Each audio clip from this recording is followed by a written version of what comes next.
Mungkin sebelum lanjut ke videonya, di sini saya akan memberikan sedikit cuplikan yang berisikan statement dari Pak Purbaya sendiri mengenai kebijakan bea cukai yang terbaru yang akan saya analisis nantinya di video ini. Nggak fair kan kita narik ratusan triliun pajak dari rokok, sementara mereka nggak dilindungin, marketnya nggak dilindungin. Selama kita nggak bisa punya program yang bisa menyerap tenaga kerja yang nganggur, industri itu nggak boleh dibunuh. Itu kan hanya menimbulkan orang susah aja. Tapi memang harus dibatasin, yang rokok itu paling enggak orang ngerti lah. Harus ngerti risiko rokok itu seperti apa, tapi nggak boleh dengan policy untuk membunuh industri rokok, terusnya tenaga kerja dibiarin tanpa kebijakan bantuan dari pemerintah. Jadi nanti rokok akan kita lihat, saya akan ke Jawa Timur, akan ngomong sama industrinya, akan saya lihat seperti apa sih. Nah, saya kan sudah perintahkan dia untuk mulai memonitor siapa aja yang jual beli online untuk barang-barang yang palsu. Jadi hati-hati mereka yang palsu-palsu, bukan yang normal nih, yang palsu. Akan kita mulai kejar satu-satu. Ya, kalau yang normal biar yang palsu aja. Karena gini, nggak fair kan kita narik ratusan triliun pajak dari rokok, sementara mereka nggak dilindungin, marketnya nggak dilindungin. Kita membunuh industri kita, masuk palsu dari Cina apa dari luar negeri ya, situ. Kebijakan keputusan Menteri Keuangan Pak Purbaya, yaitu yang pertama adalah kebijakan penundaan kenaikan cukai rokok, yaitu keputusan Pak Menko Purbaya untuk tidak menaikkan CHT dan HJE rokok di tahun depan. Saya mengira bahwa keputusan ini adalah keputusan yang masuk akal dan logis, dikarenakan juga memikirkan dampaknya bagi dampak jangka panjang maupun jangka pendeknya. Terus juga yang kedua ada dasar logika keputusan. Jadi keputusan yang menunda kenaikan cukai rokok adalah alasan yang sangat logis atau keputusan yang sangat logis dengan merujuk pada 4 tujuan utama kenaikan CHT yang selama ini gagal dicapai oleh menteri yang sebelumnya. Yang pertama itu ada kegagalan kenaikan cukai yang sebelumnya. Dengan yang pertama ada yang kegagalan kenaikan cukai sebelumnya ini mempunyai beberapa tujuan yang gagal. Yang pertama yaitu tujuan kesehatan yang gagal.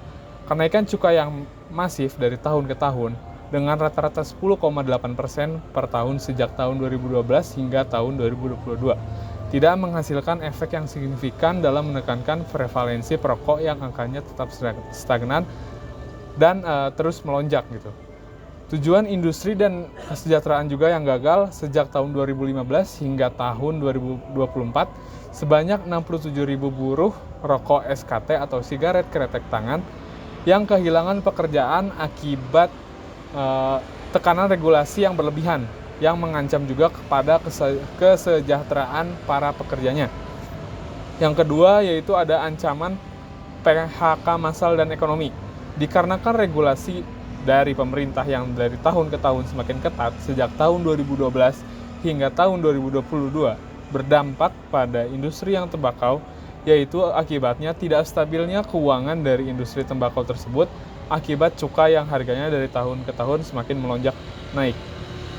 Anjloknya industri, sektor pengelolaan tembakau mengalami kontraksi sebesar minus 3,77% di kuartal 1 tahun 2025. Berbanding terbalik dengan pertumbuhan sebelumnya. Contohnya dari laba bersih gudang garam yang anjlok 81% sepanjang tahun 2024. Ancaman kesejahteraan pekerja, mayoritas pekerja rokok adalah lulusan SD atau SMP yang merupakan tulang punggung keluarga dan tidak memiliki keahlian lain selain memproduksi dari tembakau tersebut. Di Jawa Timur saja 54.000 buruh rokok itu terancam di PHK.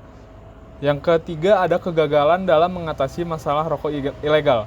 Rokok ilegal menjadi barang substitusi dari rokok legal yang harganya dari tahun ke tahun semakin naik. Rokok ilegal juga menjadi salah satu permasalahan dari pemerintahan Indonesia.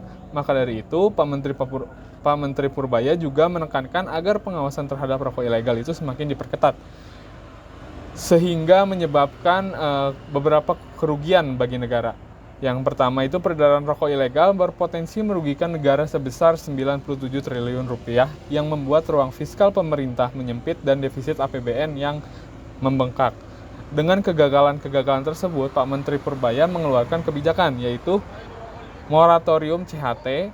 Keputusan Pak Menko Purbaya ini sejalan dengan usulan petani dan buruh rokok untuk melakukan moratorium atau penundaan sementara CHT untuk 3 alasan utama. Yang pertama, memberi jeda industri untuk memberikan waktu bagi industri untuk beradaptasi pada harga cukai yang berlaku.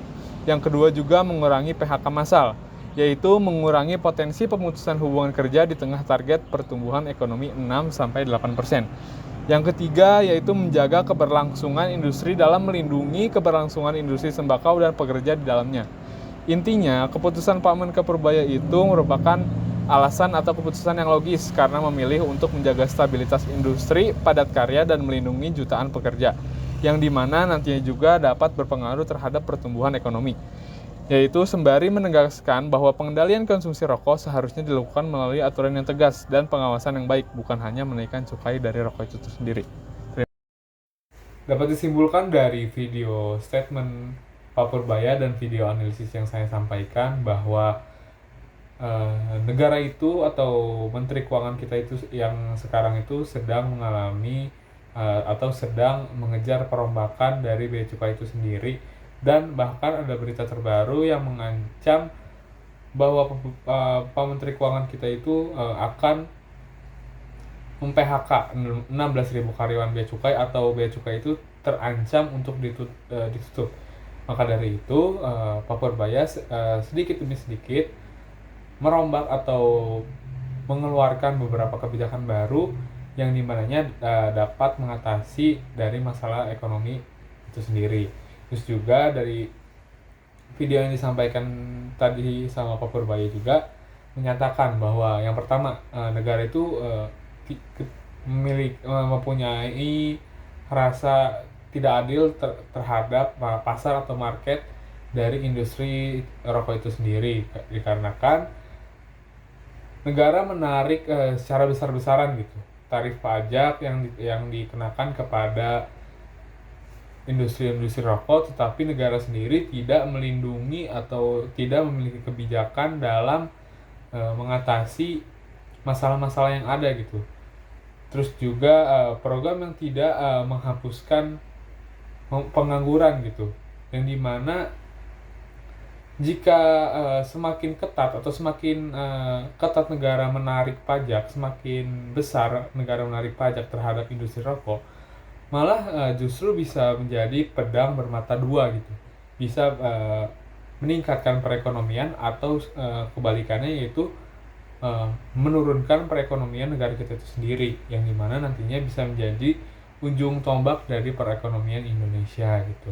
Terus yang ketiga juga tidak boleh, Pak Purbaya itu menyampaikan bahwa tidak boleh gitu membiarkan pekerja-pekerja yang tadi, apabila kebijakan semakin ketat juga akan semakin banyak gitu pekerja yang menganggur atau tingkat penganggurannya akan semakin tinggi, bukannya malah menyelesaikan masalah, malahan menambah masalah gitu, menambah masalah pengangguran nantinya.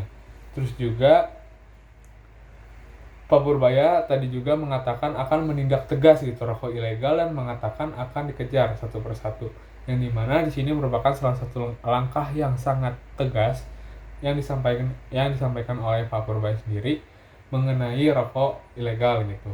Karena di saat industri tembakau atau industri rokok yang ada di Indonesia itu sudah membayar pajak, sudah taat pajak, dan sudah menyumbang gitu beberapa uangnya untuk negara, tapi mereka tidak dilindungi gitu oleh negara, maka itu merupakan salah satu bentuk ketidakadilan juga yang disampaikan oleh Pak Purbaya tadi. Sekian dari saya, kurang lebihnya mohon maaf. Wassalamualaikum warahmatullahi wabarakatuh.